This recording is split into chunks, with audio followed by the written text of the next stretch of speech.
విచ్చలవిడి కరప్షన్. ఏ గ్రామంలో చూసినా కూడా పక్కనే బెల్ట్ షాప్ కనిపిస్తుంది. గుడి పక్కన, బడి పక్కన, ఇంటి పక్కన బెల్ట్ షాపే కనిపిస్తుంది. ఏ బెల్ట్ షాప్లో చూసినా కూడా షాపుల కన్నా 20 రూపాయలు 15 రూపాయలు బాటిల్కి ఎక్కువ రేటుకి అమ్ముతూ ఉన్న పరిస్థితి మన కళ్ళ ముందనే కనిపిస్తుంది.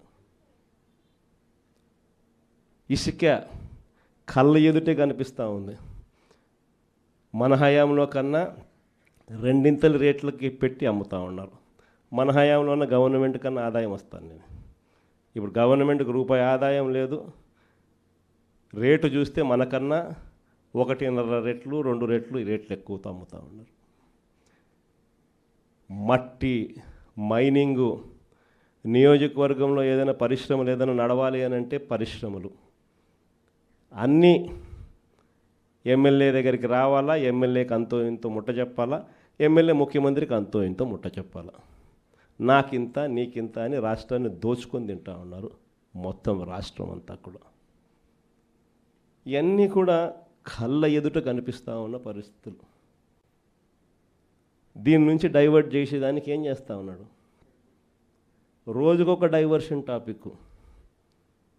ఏదైనా ఊరు పేరు లేని కంపెనీకి విశాఖపట్నంలో 3,000 కోట్ల రూపాయలు విలువ చేసే భూములు ఇస్తాడు.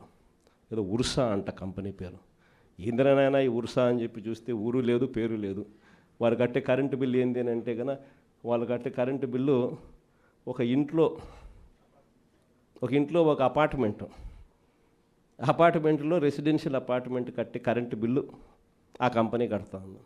పోనీ అమెరికాలో వాళ్ళ ఆఫీస్ ఏందని చెప్పి అక్కడికి పోయినారు మనోళ్ళు ఎంక్వైరీ చేయడానికి. ఆడ చూస్తే ఆడ ఒక చిన్న ఇండ్లు. ఊరు పేరు లేని ఈ కంపెనీకి 3,000 కోట్లు విలువ చేసే భూమి 99 పైసలు కంట.